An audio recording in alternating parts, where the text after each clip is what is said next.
மே 4ஆம் தேதி வாக்கு எண்ணிக்கையின் போது உங்க தலைவர் தமிழ்நாட்டில் இருக்காரா அல்லது வெளிநாடு போட்டு ஏதோ திட்டமிட்டு இது எல்லாமே பொய்யான பிரச்சாரம். நேற்று ஒரு லிஸ்ட் கூட வந்துச்சு, ஏதோ அமைச்சரவை பட்டியல் எல்லாமே பெண் நிறுவனமும். மே 4ஆம் தேதி வாக்கு எண்ணிக்கையின் போது உங்க தலைவர் தமிழ்நாட்டில் இருக்காரா அல்லது வெளிநாடு போட்டு ஏதோ திட்டமிட்டு இது எல்லாமே பொய்யான பிரச்சாரம். நேற்று ஒரு லிஸ்ட் கூட வந்துச்சு, ஏதோ அமைச்சரவை பட்டியல் எல்லாமே பெண் நிறுவனமும். இப்போ நான் சொன்ன அதிகாரிகள், திரு டேவிட்சன் அவர்கள், செந்தில் அவர்கள், இது போன்ற அதிகாரிகள், பெண் நிறுவனம் எல்லாம் சேர்ந்து பரப்பும் பொய்யான பிரச்சாரம். கண்டிப்பாக அந்த மாதிரி ஒரு பட்டியல், இந்த பட்டியல்லாம் வந்து நேற்று ஒரு பட்டியல் வந்தது, என்கிட்ட நிறைய பேர் கேட்டீங்க. கண்டிப்பாக அதெல்லாம் பொய்யான பிரச்சாரம், அந்த மாதிரி எதுவுமே இல்லை.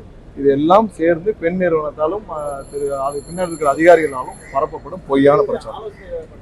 இல்லைங்க, எல்லாரும் இப்போதாங்க நாங்களே சென்னைக்கு வரோம். அதெல்லாம் வந்து பொய்யான பிரச்சாரம். இதெல்லாம் வந்து முதல்ல இருந்து இந்த மாதிரி பொய்யான ஃபேக் கார்ட்ஸ் வந்து பரப்புறதே பெண் நிறுவனம். அதுக்கு ஆலோசனை சொல்லும் அதிகாரிகள் தான்.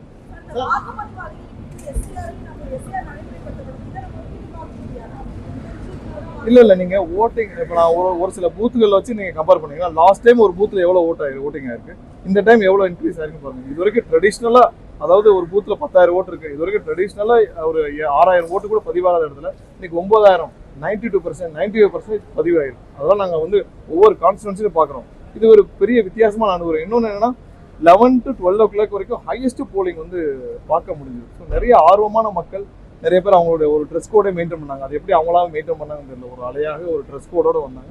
ஸோ நிறைய வித்தியாசமான தேர்தல், மக்களுடைய எதிர்பார்ப்புகள் அதிகமாக இருக்கு. மக்களுடைய மாற்றத்துக்கு அதான் சொன்னேன், அவர் தம்ஸ்அப் காட்டினது எங்களுக்கு அதான். ஸோ அதனால மக்களும் ஒரு மாற்றத்தை விரும்புறாங்க. கண்டிப்பாக அதை ஹானர் பண்ணுவோம்.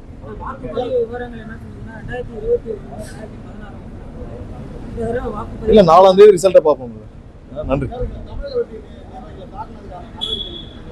எல்லாருக்கும் கம்ப்ளைண்ட் கொடுத்துருக்கோம். மறுபடியும் இன்னைக்கு கமிஷன் ஆஃபீஸில் கம்ப்ளைண்ட் கொடுக்க சொல்லியிருக்கோம். இப்போ சைதாப்பேட்டில் அந்த ஸ்ரீதரன் ஒரு ரவுடி இருக்காரு, அவர் ஒவ்வொரு எங்களுடைய நிர்வாகிகளுக்கும் வந்து கொலை மிரட்டல் விடுத்ததாக சொல்கிறாங்க. அசிஸ்டன்ட் கமிஷனருக்கும் தாக்கியிருக்கதாக சொல்கிறாங்க. அவர் எங்கிட்ட வீடியோவும் இருக்குது. கமிஷனர்கிட்ட கம்ப்ளைண்ட் கொடுக்க போகிறோம். எஃப்ஐஆர் கண்டிப்பாக இவங்க ஃபைல் பண்ணணும், அவங்க மேலே நடவடிக்கை எடுக்கணும். எல்லாத்துக்கும் வீடியோ ஆதாரம், சிசிடிவி ஆதாரம் எல்லாம் இருக்குது. எல்லாமே இருந்தும் நடவடிக்கை எடுக்கல.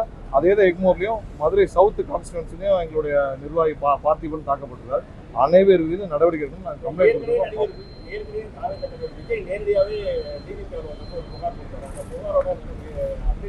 அதான் சொன்னேன், இங்க இருக்கிற அதிகாரிகள் அனைவரும் நாங்கள் மாற்ற வேண்டும் எப்படி கட்டுமோ பெரும்பாலும் மாற்றப்பட்டாங்க. நான் திரு செந்தில் அவர்களை மாற்றணும்னு முதல் நாள் கொடுத்துருந்தேன். முதல் நாள் பிரஸ் மீட் சொன்னோம். அது எலெக்ஷனுக்கு 4 நாள் முடி பண்ணாங்க. அவர் மெடிக்கல் லீவ்ல போயிட்டு தான் ஆப்ரேட் பண்ணிட்டு இருக்கான்னு சொன்னோம். அவர் எலெக்ஷனுக்கு போலிங்க்கு 5 நாளுக்கு முன்னாடி 5 நாளைக்கு முன்னாடி தான் மாற்றம் பண்ணாங்க. ஸோ இதை முன்னாடியே செஞ்சிருக்கணும். இது பிஜேபியும் திமுகவும் சேர்ந்து பண்ண வேலை. அவங்களுக்கு வந்து பிஜேபிக்கு தெரியாதா யார் பின்னாடி இருந்து ஆப்ரேட் பண்ணாங்க? திரு செந்தில்வேல் அவர்கள் எதுக்கு எலெக்ஷனுக்கு 2 வாரத்துக்கு முன்னாடி லீவே போடாத செந்தில்வேல் அவர்கள் எலெக்ஷன் 2 வாரத்துக்கு முன்னாடி எதுக்கு மெடிக்கல் லீவ்ல போனார்? எலெக்ஷன் 2 வாரத்துக்கு முன்னாடி மெடிக்கல் லீவ்ல போன செந்தில்வேல் அவர்கள் பின்னாடி இருந்து ஆப்ரேட் பண்றாரு. அவர் தான் கேம்ப் ஆஃபீஸில் இருக்கிறார், எல்லாத்தையும் பண்றாரு. நான் பர்சனலா கம்ப்ளைண்ட் கொடுத்தோம், பிரஸ் மீட்டே சொன்னோம். அப்புறம் அதை கடைசியா போலிங்க்கு 4 நாளுக்கு முன்னாடி எதுக்கு செந்தில்வேல் ட்ரான்ஸ்ஃபர் பண்ணோம்? அது வரைக்கும் அவர் தானே எல்லாத்தையும் ஆப்ரேட் பண்ணாரு. அப்போ பிஜேபிக்கு இதெல்லாம் தெரியாதா? பிஜேபியும் திமுகவும் கூட்டாக சேர்ந்து என்ன செய்யணுமோ அதை செஞ்சுட்டு இருந்தாங்க. அவங்களுக்கு வேற வழி இல்லாமல் நாங்கள் கொடுத்த அழுத்தத்தின் காரணமாக இதெல்லாம் நடந்துச்சு.